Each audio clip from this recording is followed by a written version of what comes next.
Good evening and welcome to eNews. I'm Shahan Ramkisoon. It's great to have you with us. Our top stories tonight.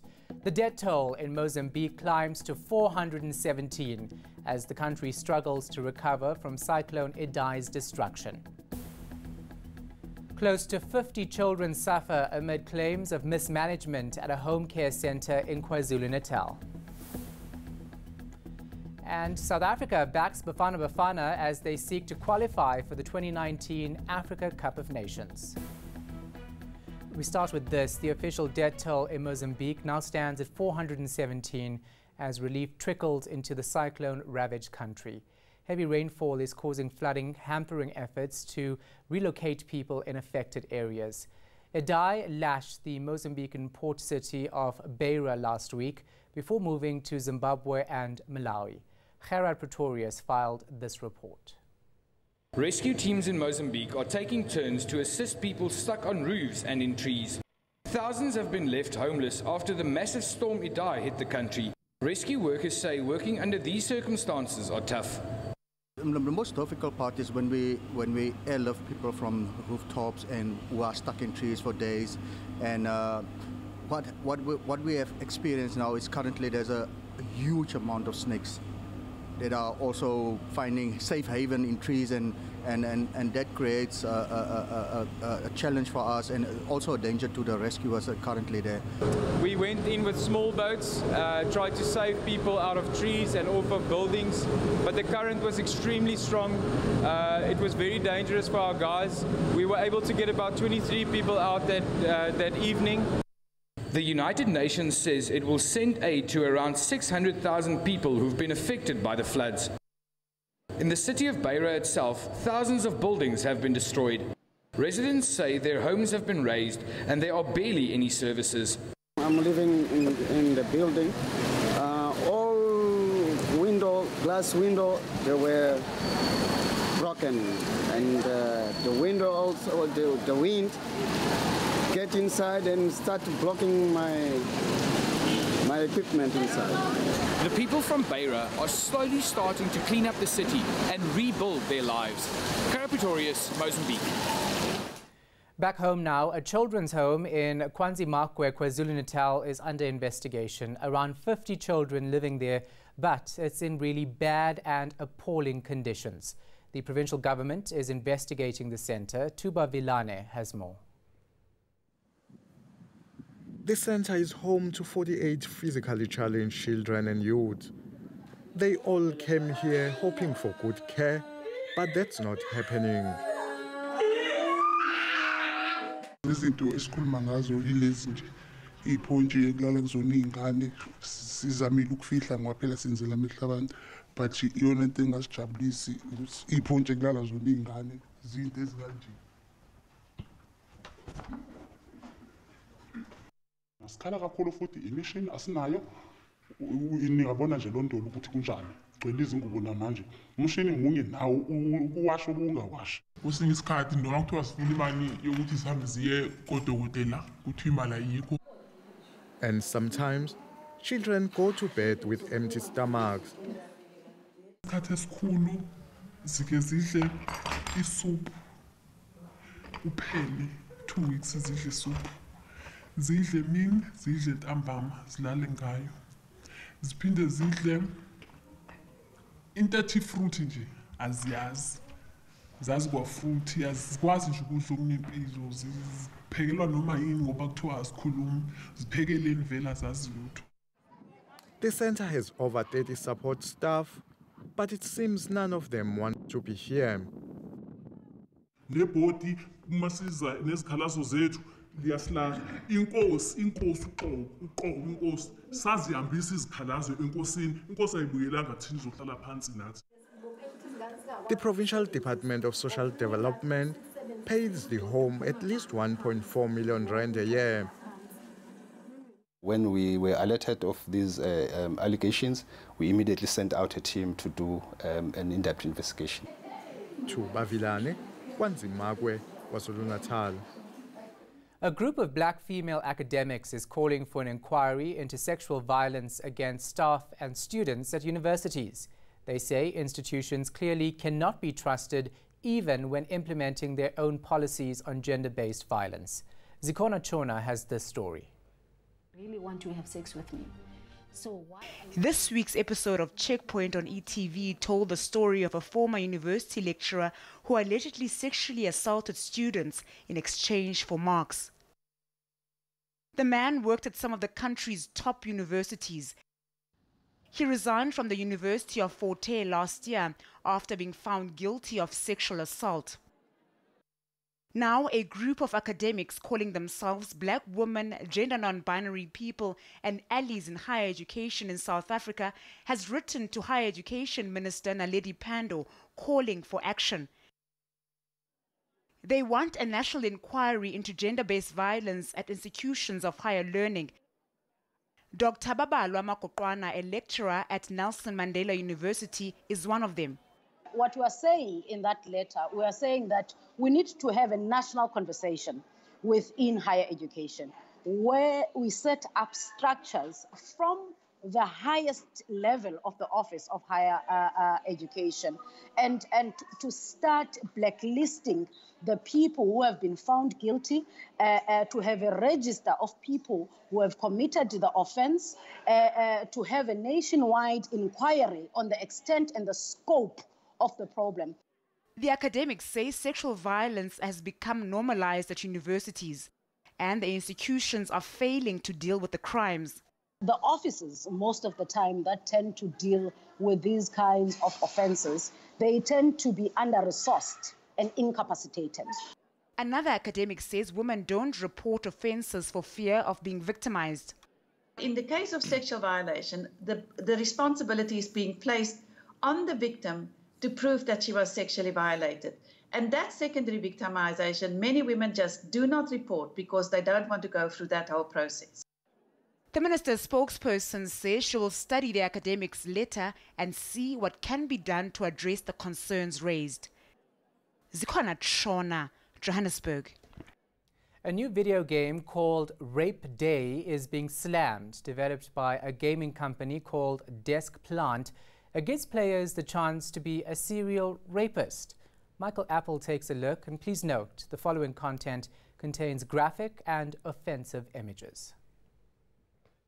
According to the developers, Rape Day is a choose-your-own-adventure visual novel. It contains violence, sexual assault, non-consensual sex or rape, necrophilia, incest, and murdering a baby. In the About This Games section, you'll read it's based around a dangerous rapist in a lawless society, allowing the gamer to skip the foreplay and enjoy their rape day. The game was launched on the 6th of March. Unsurprisingly, reaction to the release of the game was swift, with some gaming platforms banning it. In South Africa, where violence against women and rape is endemic, the release of the game's been met with outrage. We feel the game is totally unacceptable and undermines the lives of women, especially in a country like South Africa where the stats of gender-based violence are so bad. So we really want to make a difference, and we want to call out to the nation to support our petition.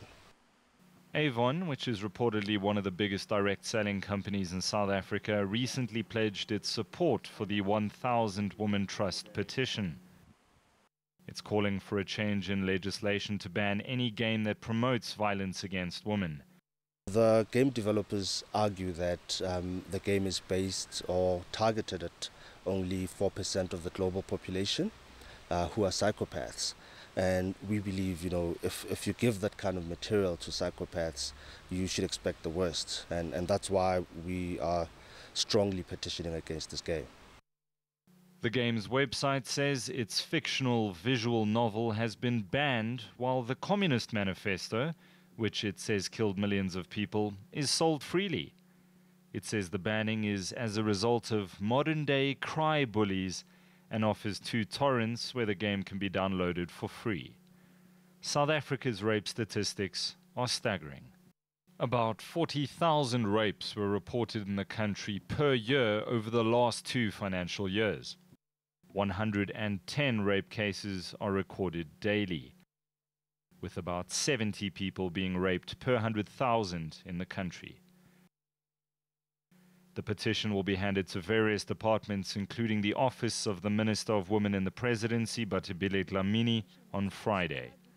The 1,000 Women Trust also plans to share it with the United Nations. Michael Apple, Johannesburg.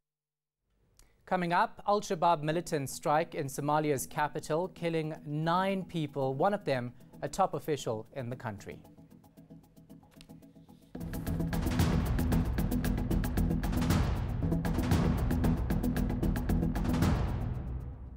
Welcome back. Mkanda residents in the Eastern Cape finally have water again. NGO Gift of the Givers has drilled various boreholes.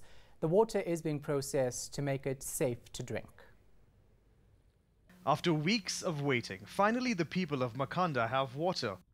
Gift of the Givers has broken ground on boreholes. The water has been tested, purified, and declared fit for human consumption. I'm very happy, very excited. It's actually a great day for Mkanda and that we are now getting water. I'm sure the residents are going to be happy. If the residents are happy, I'm happy. According to the mayor, the drought-stricken town will soon have enough water. In total, we have got about 80,000 people in Mkanda, and this particular one that we're sitting at about 6,000 people that will benefit from this particular borehole. We are looking at developing about 20 boreholes in Mkanda in total. That will give us about 5 million litres of water per day. But the municipality is warning water must still be used sparingly as dam levels in the area remain low. We've got the 2 pumps or pumping at James Kleinans, which means we now, for the first time in many years, the biggest reservoir is full. But the problem is Mkanda West, which is feeding from the Settlers Dam and the Howison-Spoor Dam. Now that is the dams, or that are the dams that are going to dry up. And that is why we will then have to augment water from the James Kleinans to Mkanda West, and where water then will be scarce because Mkanda is using 18 megalitres of water per day. Meyering says the boreholes are only a temporary solution. Gift of the Givers is currently busy transporting the water to various parts of town. Water points have been erected near suburbs so residents don't have to walk far. Now, singer and songwriter Ed Sheeran is back in the country for his first ever South African tour. He was, of course, here in December last year for the Global Citizen Festival. Linda Kuhle-Kulu is outside the FNB Stadium and joins us now live. So, Linda, I'm thinking you're going to have lots of people packing that stadium, waiting to sing Thinking Out Loud.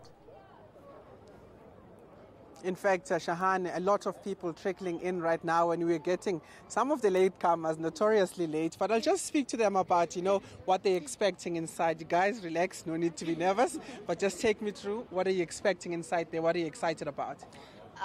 We're mostly excited about Ed Sheeran. I really want to hear his actual voice from Auto-Tune. Yeah, I really love him and everything. He's just amazing. All right. What are you expecting to see from his performance? What are you looking forward to? A lot of dances, some nice songs. Yeah? Looking forward to a good time. All right. Why are you guys late? It's the parents, isn't it? It's the parents. Yeah, parents. All right, Shahan. I'm just going to have a song list-a-thon, if that is a word. But I'll just kneel down here, and my man said he's going to give me all of the songs, all of the names of the songs. But just give me the songs that you know of Ed Sheeran. Okay. I know Shape of You and Perfect. Only those two? Yes. You said we were going to have a song-a-thon. What's happening? No. I don't say anything about that. But are you excited? Let me bring you in here. Are you excited to see Ed Sheeran? I'm super excited. He's one of my favorite fans. All right, guys. Thank you so much for speaking to us. Okay, Shahan, very excited fans here. But of course, this comes at the backdrop of that security concern as well as load shedding. And of course, getting to that serious business, we understand there is contingency plans that are put in place. And of course, they said that Eskom is not going to be the one providing the power here. So power outages are not the concern. And there are several police vans deployed around the area to ensure that, there is safety in the area. But as you can see, these fans very much excited about seeing Ed Sheeran and hearing his voice outside Auto-Tune, as she said. All right, so are you guys going to sing us out of that live of yours? Linda, I heard you earlier, so you have to give our eNews viewers that as well. All right, we'll try to sing. What do you guys want to sing? I'll join you guys. Shape of you. Okay, let's start. So I'll take cue from you. Wait, what do we sing? Shape of you. Oh. Okay, 1, 2. The club is the and best place to find a lover, and bars where I go. Me and my friends at the base of the shops, drinking fast and then we talk slow. All right. You continue. One more. Shahan, I'm afraid that's all we have. I don't know that particular song, but it's back to you for now. All right, thanks for that. Appreciate it. Have some fun a bit later on, of course. Linda Kutle-Kulu is at Ed Sheeran's concert. Now, he mentioned load shedding, that particular stadium not powered by Eskom, but here's some good news for you this evening. At 11 o'clock tonight, Eskom will stop load shedding.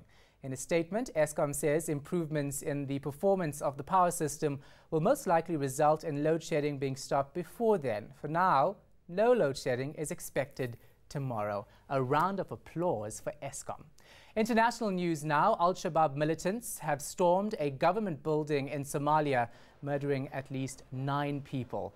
One of those killed is a deputy minister. The militants detonated a suicide car bomb in central Mogadishu.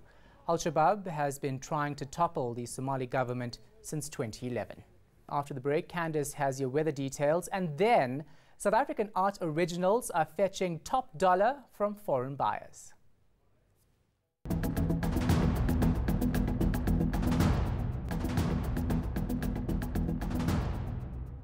It's been a warm Saturday across South Africa, and overnight we'll see some fog move in along the west coast. We're also expecting morning fog and drizzle along the northeastern escarpment, with a sunny and hot day for the Northern Cape. Thundershowers will start up quite early on in the day for the Free State and the Eastern Cape, spreading through to the Highveld as the day continues, and we'll see some light rain over the southern parts in the second part of the day.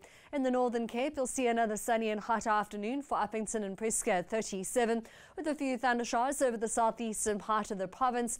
In the Western Cape, Cape Town and Langebaan top 26 with partly cloudy and warm weather. You'll see a bit of light rain over the southern part of the province, with most of those highs in the mid-20s. A hot afternoon is in store throughout the Eastern Cape, with up to a 60% chance of thunderstorms and a watch of the possibility of severe thunderstorm developments. Umtata at 33 degrees. Durban and Richards Bay should remain dry at 30 and 32, with isolated thundershowers as we head further inland. You'll also see isolated thundershowers and highs heading into the middle and upper 20s over the central and western part of Mpumalanga, with a bit of light rain for Bombela at 29 degrees. The morning starts off with some fog and drizzle in Thohoyandou and Tzaneen with a high of 29, partly cloudy and warm for Polokwane at 28. A few thundershowers could pop up in northwest on Sunday, with most maximum temperatures at around 30 degrees. Up to a 60% chance of thunderstorms is forecast in the Free State, Bloemfontein topping 28. Gauteng can expect another warm afternoon on Sunday, 28 for Johannesburg and Vereeniging. Pretoria topping 30 degrees with up to a 40% chance of thundershowers. Thundershowers continue over the eastern part of South Africa on Monday, with cooler weather over the western and southern parts and the possibility of rain along the south coast. By Tuesday, we'll see rain from George all the way through to Richards Bay, with warmer temperatures expected in the west. That's all from the Weather Centre. Enjoy the rest of your weekend. Now, foreign buyers are flocking to Cape Town to secure art. South Africa is one of the continent's art powerhouses, offering a booming gallery scene, and auctioneers are smiling all the way to the bank. 12,800,000. 13 million. It's not a typical Monday afternoon.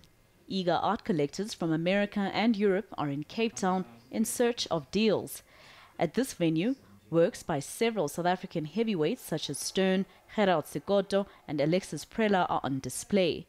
And bidding reaches new highs as collectors phone in from as far as Chile and Canada, competing against each other and the audience. The day-long sale sees over 600 lots sold, and there's a wide range of items. It's the first time that a local art auction achieves sales of more than 100 million rand in one day, which is a record for South Africa and for Africa as a continent. And I think it bodes extremely well for the future of African and South African art. So we are absolutely delighted. Stern's paintings took the top 3 spots by value, with the highest bidder paying just over 20 million rand for her work, Arab. The painting, still in its original carved wooden frame, is a previously unrecovered portrait of an Omani nobleman and shows an elderly man with a grey beard and colourful turban on his head. South Africa's art market is valued at around 2 to 3 billion rand a year. Wow, I should have become an artist. From me, Shahan Ramki soon, and the rest of the team, take care and thanks for watching.